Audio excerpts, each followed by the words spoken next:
So how do you end up dealing with regret? I usually end up dealing with it one box at a time.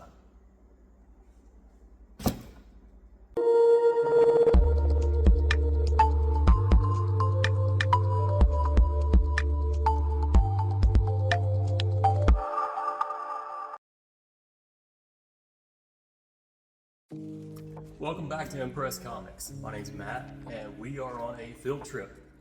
There is too much stuff in the floor. There is not enough room to open up a box of anything in the office where all of the comic book stuff is. So today we're out in the garage.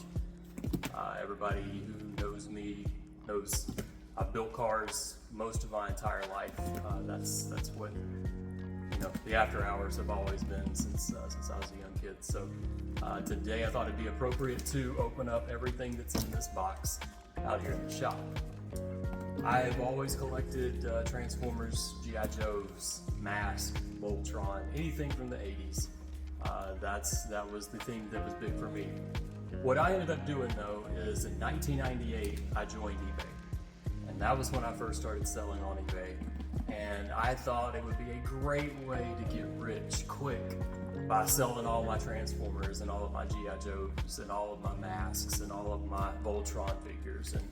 And I did. And I made a lot of money in 1998, money for sure. Didn't regret it one bit until I continued to get older. Now, growing up, we didn't have any money. I didn't know that until I was a little bit older, high school age. So it was always important to me to get a job. I started working when I was 13, and I've never not had a job since I was 13. And so I wanted to find any way and every way I could to make money. And in my brain, that included getting rid of all of these toys. But what I didn't take into consideration that I did as I got older is how hard my parents had to work to get the toys to satisfy this little brat who wants to do Destro figure or whatever came out that's at the Kmart or whatever store back in the day.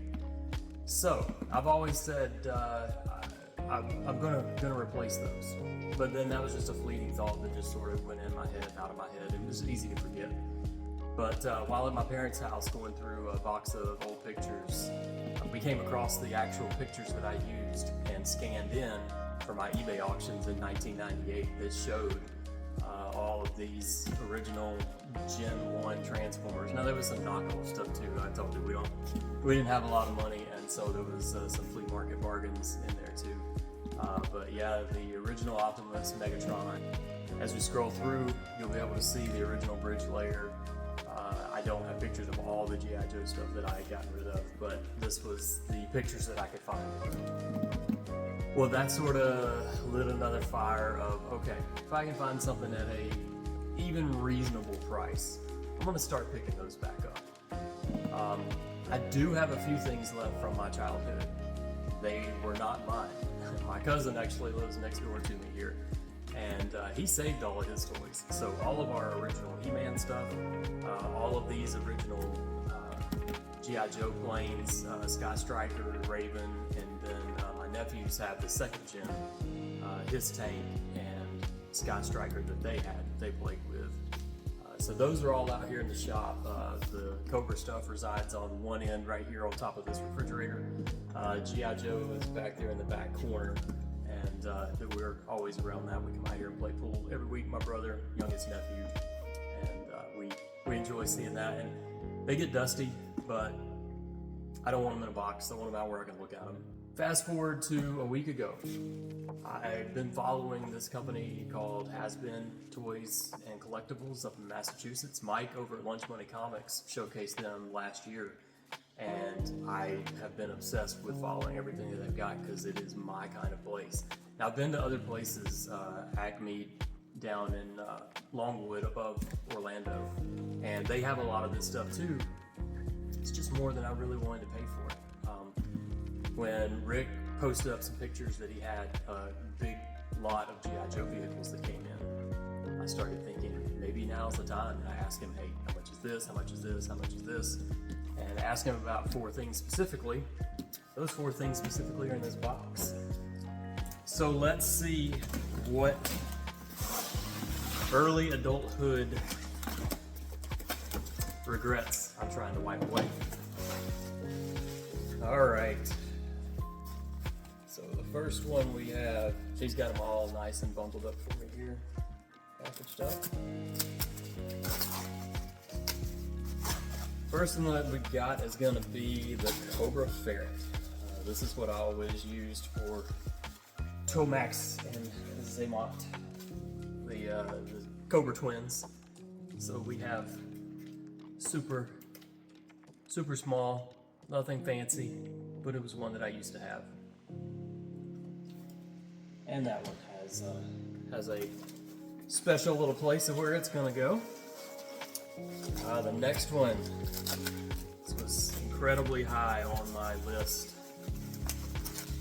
In 1986, they came out with the Dreadnoks vehicle. This was always a super cool ride to me, called the Thunder Machine. Had the front cover there always was resembling the Kit Trans Am. Very cool. Next we got a two-part. This is one of the ones that I did have a actual picture of. We've got the bridge layer. G.I. Joe bridge layer was always neat. Opened up, could extend out, get you over a invisible creek in your backyard as a kid. So that's very cool. The last one is my favorite. This was one of the first ones that I ever had. This is the main regret. This is the one that's really been driving this whole thing. This was in 1984. I don't know if this was my very first one I ever got, but it was one of the first ones, and it was by far the most played with. And that's going to be the Cobra Stinger. It was the, I think I call it the Night Attack Cobra Stinger from 1984. Really glad to have this. I'll get this all set up, get a couple of drivers in it, have it linked around through here. But anyway, that is just a quick tale of doing things you thought that were right at the time, and one to replace it. Right thing came along at the right time. Rick had some really reasonable prices on this. The little Ferret was only $10, and then each of the other vehicles were, I believe they were right at $30 a piece. Thought that was more than fair. He offered to ship them. If you have any needs for anything, Rick used to work for Hasbro in development with Transformers, G.I. Joes, that kind of stuff. So he has a ton of knowledge on it. He has a ton of inventory on it too. So check out Rick at HasBeen Collectibles and give him a follow on Instagram. And if you need anything, make sure to call him. Make sure to send him a direct message and let him know what you're looking for, because he will ship. That's proof. That's what got me hooked on it. So yeah, that's where I'm at. That's how I'm dealing with it. I hope you're doing great. I hope you have a fantastic rest of the day. I promise not to do very many more toy things. We'll get back to the comic books next time, but have a good night. I'll catch up with you later.